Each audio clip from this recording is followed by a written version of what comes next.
दोस्तों, हम बात करने वाले हैं हिंदी बुक समरी जीत आपकी, जो कि बहुत ही बढ़िया ये बुक समरी है जिसको शिव खेरा जी ने लिखा है। ये मोटिवेशनल बुक है, बहुत ही बढ़िया बुक है जिसने मेरी ज़िंदगी बदल के रख दी। चलिए आपको इसकी समरी बताता हूँ। फर्स्ट अध्याय, नज़रिए का महत्व। पहला अध्याय, नज़रिए का महत्व। इस अध्याय के नाम से ही आपको पता चल गया होगा कि इसमें व्यक्ति को जीवन के हर पड़ाव पर सकारात्मक रुख अपनाने की सलाह दी गई है। शिव खेरा कहते हैं कि हमारी शख्सियत हमारे नज़रिए का परिणाम है। इंसान अगर चाहे तो जीवन जीने के नज़रिए को बदलकर अपनी पूरी ज़िंदगी बदल सकता है। इस चैप्टर के पहले ही पन्ने में हार्वर्ड यूनिवर्सिटी द्वारा किए गए एक स्टूडेंट का जिक्र है, जिसमें पाया गया है कि 85% मौक़ों पे एक व्यक्ति को नौकरी या तरक्की उसके नज़रिए की वजह से मिलती है। किताब आगे हमारे नज़रिए को बनाने वाले 3 फैक्ट के बारे में बात करती है, जो है माहौल, अनुभव, शिक्षा। शिव खेरा जी अपनी पुस्तक जीत आपकी में पाठकों को ये समझाते हैं कि ऊपर दी गई ये 3 चीज़ें आपके नज़रिए को बदलने के लिए सबसे ज़्यादा जिम्मेदार होती हैं। हम जिन माहौल में रहते हैं, जैसे शिक्षा को ग्रहण करते हैं और जिन अनुभवों को जीते हैं, वह सभी मिलकर हमारे व्यक्तित्व और हमारे नज़रिए को बनाती हैं। सकारात्मक नज़रिए के फ़ायदे के बारे में विस्तार से बताया गया है, जिसमें ज़िंदगी का आनंद बढ़ना, खुशमिजाज होना, सफल होना, उत्पादकता बढ़ना जैसे ढेरों अन्य चीज़ों का वर्णन है। अंत में शिव खेरा यह भी कहते हैं कि ज़्यादातर लोग अपने नकारात्मक नज़रिए से वाकिफ़ होने के बावजूद उसे इसलिए नहीं बदलते क्योंकि उन्हें वैसे ही रहने की आदत पड़ चुकी है। अध्याय 2, सकारात्मक नज़रिया कैसे विकसित करें। जीत आपकी किताब का दूसरा अध्याय आपको सिखाता है कि आप कैसे सकारात्मक नज़रिए को विकसित कर सकते हैं। इसमें पहला कदम अच्छा खोजना और अपनी सोच बदलने को बताया गया है। हम में से ज़्यादातर लोग नकारात्मक पहलुओं पर ज़्यादा ध्यान देते हैं और अपने मस्तिष्क को दूषित कर लेते हैं। बेहतर यही होगा कि हम सब सिर्फ अच्छी चीज़ों को तलाश करें और अच्छा सोचें। एक सकारात्मक नज़रिया अपनाने के लिए अन्य कदम हैं। हर काम फौरन करने की आदत डालें। एहसास मानने का नज़रिया बनाएं।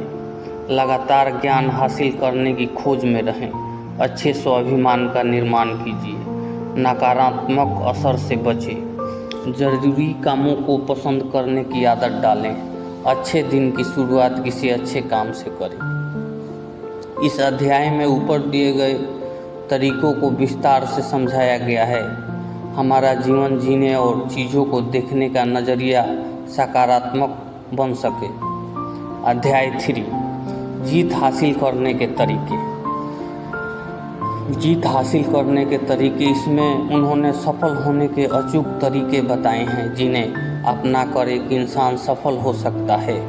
अध्याय में शिव खेरा जी ने सफलता क्या है, हम सफलता को कैसे परिभाषित करना चाहते हैं, सफलता की राह में आने वाली बाधाएं, हम सफलता को कैसे मापते हैं, इत्यादि प्रश्नों को बड़े ही रोचक ढंग से उत्तर दिया है।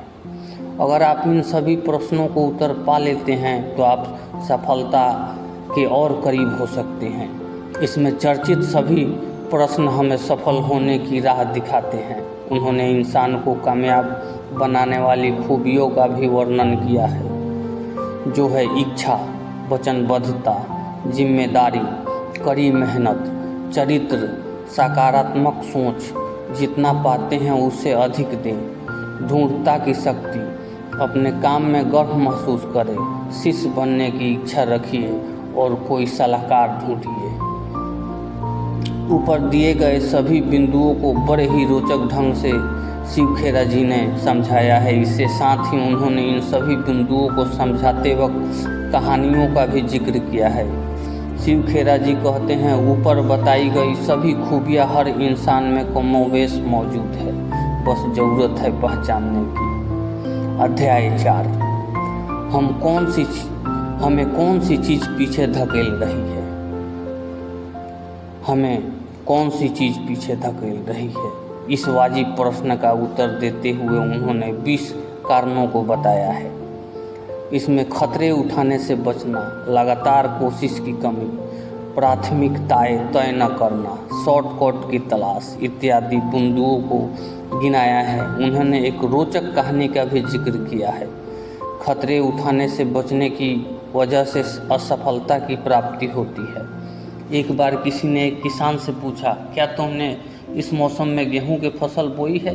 किसान ने जवाब दिया, नहीं, मुझे बारिश न होने का अंदेशा था। इस आदमी ने पूछा, क्या तुमने मक्के की फसल बोई है? किसान ने जवाब दिया, नहीं, मुझे डर था कीड़े मकोड़े इस फसल को खा न ले। तब उस आदमी ने पूछा, आखिरकार तुमने बोया क्या है? किसान ने जवाब दिया, नहीं, मैं कोई खतरा नहीं उठाना चाहता था। ऐसे ही रोचक और प्रेरणादायक कहानियों से ये किताब भरी पड़ी है, जिसमें आपको खरीदकर एक बार पढ़ना चाहिए और इस बुक समरी को आपको ध्यान से सुनना चाहिए। सफलता का नुस्खा भी बताया गया है। उन्होंने केक बनाने के उदाहरण से समझाया है कि अगर हम नुस्खा जानते हैं और उसे बनाने का अभ्यास करते हैं तो अवश्य हम एक समय बाद सफल होंगे। अब चलते हैं 5वीं अध्याय की तरफ। इसमें शिव खेरा जी बताते हैं कि अध्याय की शुरुआत में ही उन्होंने इब्राहम लिंकन जी को क्यूट किया है।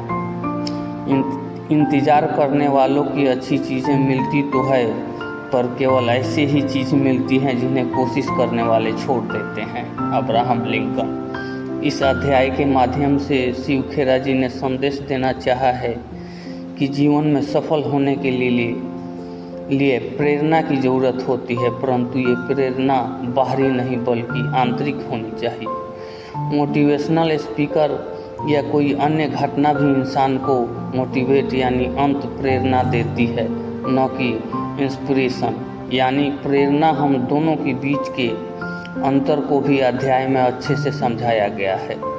उनका कहना है कि सबसे बड़ी प्रेरणा कुछ भी हो सकती है, जैसे पैसा, मान्यता, जीवन में सुधार, हम जिनसे प्यार करते हैं उनसे स्वीकृति इत्यादि। इसके साथ ही 2 प्रकार की प्रेरणा का भी जिक्र किया गया है, जो है आंतरिक, बाहरी। जहाँ बाहरी प्रेरणा कुछ मायनों में फायदेमंद तो है, वहीं ढेर सारे मायनों में नुकसानदेह भी है, तो वहीं आंतरिक प्रेरणा के फायदे ही फायदे हैं। शिव खेरा जी ने कहते हैं कि आंतरिक प्रेरणा टिकाऊ होती है, क्योंकि यह इंसान के अंदर ही जन्म लेती है और आत्म प्रेरणा का रूप लेती है। अध्याय में काम के दौरान प्रेरित से प्रेरणाहीन बनने के पड़ाव, प्रेरणाहीन बनने वाले कारक, प्रेरक इत्यादि के बारे में चर्चा की गई है, जिसमें आप अध्याय में शिव खेरा जी ने कहते हैं, आत्मसम्मान खुद अपने बारे में हमारी सोच है। अगर इंसान को अपने प्रति उच्च दर्जे का आत्मसम्मान है तो उसकी ज़िंदगी खुशहाल, संतुष्ट और मकसदों से भरी पड़ी है। वहीं आत्मसम्मान का न होना, निचले दर्जे का आत्मसम्मान होने से इंसान दुखी, असंतुष्ट और मंजिल से भटक जाता है। ऊंचे दर्जे का आत्मसम्मान जहां हमारे मन में ढूंढ विश्वास पैदा करता है और हमारा नज़रिया आशावादी बनाता है, वहीं घटिया दर्जे का आत्मसम्मान हमें भाग्यवादी, ईर्ष्यालु, नकारात्मक और आत्मकेंद्रित बनाता है। अध्याय के आगे संवेदनशीलता और तुनक मिजाजी के बीच का अंतर को भी स्पष्ट किया गया है। तुनक मिजाजी लोग से दूर रहने की सलाह दी है, क्योंकि इनमें आत्मविश्वास की कमी होती है और वे अनिश्चय के शिकार होते हैं। अगर इंसान अपने जीवन में ऊंचा आत्मसम्मान विकसित करना चाहता है तो उसे अपनी कमियों को खूबियों में बदलनी चाहिए। तारीफ लेना और देना सीखे, जिम्मेदारी कबूल करें, अनुशासन का पालन करें। इसके अलावा भी अन्य तरीके बताए गए हैं जिनको अपनाकर आप अपने जीवन में ऊंचा आत्मसम्मान विकसित कर सकते हैं। चलिए अब बात करते हैं अध्याय 7 की, आपसी मेलजोल का महत्व। अध्याय में आपसी मेलजोल को महत्व को बताया गया है। उनका कहना है कि सफल लोग अपनी शख्सियत को खुशनुमा और आकर्षक बना लेते हैं, जिसकी वजह से लोग उनसे दोस्ती करने के लिए आगे आते हैं। इसके साथ ही शिव खेरा जी ने अच्छे रिश्ते बनाने और कायम रखने के पीछे के वजहों को उजागर किया है, जिसमें खुदगर्जी, रुख व्यवहार, अहंकार इत्यादि है। अहंकार और गर्व के बीच के अंतर को भी स्पष्ट करते हुए लिखा है, एक अहंकारी व्यक्ति के अंदर मैं सब जानता हूँ, मैं ही जानता हूँ जैसी भावना मौजूद होती है, तो वहीं उसके उलट गौरवपूर्ण व्यक्ति का हद विशाल और संवेदनशील होता है। अध्याय में शिव जी ने रिश्तों को मजबूती, इसके महत्व को समझाया है और खराब रिश्तों और भरोसे की कमी के नतीजों को भी समझाया है। इस अध्याय में हमें यह भी सीख मिलती है, हमें जीवन में रिश्तों को मजबूत करने के लिए आपसी भरोसे को बढ़ाना होगा। बात करते हैं अब अध्याय 8 की, अच्छी शख्सियत बनाने के 25 तरीके। एक अच्छी शख्सियत वाला इंसान जीवन के हर क्षेत्र में सफलता पाता है और खुशहाल जीवन व्यतीत करता है। अच्छी शख्सियत बनाने पर जोर दिया है और कुल 25 तरीके हैं जिनकी मदद से हम ऐसा कर सकते हैं। इसमें सबसे पहले उन्होंने ब्लेम गेम को बंद करने की सलाह दी है। हम जीवन की हर परिस्थिति के लिए दूसरों को दोष देते रहते हैं।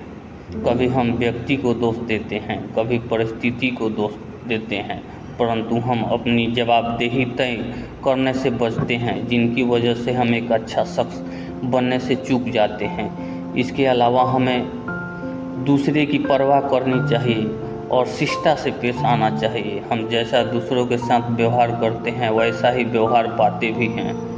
एक अच्छा व्यक्तित्व का निर्माण करने के लिए सबकी जीत के बारे में सोचना चाहिए, अपने शब्दों को सावधानी से चुनना चाहिए, आलोचना और शिकायत नहीं करनी चाहिए, दूसरों के व्यवहार का सही अर्थ निकालना चाहिए। ऐसे ही अन्य कदम है जिसके बारे में आप इस समरी में सुन सकते हैं। जीत आपकी। अध्याय 9, अवचेतन मन की आदतें। व्यक्ति के अवचेतन मन और आदतें पर फोकस किया गया है। हमारी रोज़मर्रा की आदतें ही हमें या तो सफल बनाती है या सफल होने से रोकती है। इसलिए हमें अपनी आदतों में सुधार करना चाहिए। हमारा ज़्यादातर व्यवहार आदतन होता है, इसलिए अगर हम अपनी आदतों को सुधारते हैं तो हमारा औरों के साथ व्यवहार अपने आप बेहतर हो जाएगा। हम जिस काम को बार बार करते हैं वही हमारी आदत में शुमार हो जाती है। अगर हम बेईमानी करते हैं तो हम बेईमान बनते हैं, और अगर हम साहस भरा व्यवहार करते हैं तो हम साहसी बनते हैं। इसलिए आप अपने व्यवहार में बदलाव करके अपनी आदतों में बड़ा बदलाव कर सकते हैं। प्रिंसिपल की बात की है, द गीगो प्रिंसिपल की बात की गई है। गलत अंतर डालिए, गलत बाहर आएगा, सही डालिए, सही बाहर आएगा, अच्छा डालिए, अच्छा आएगा।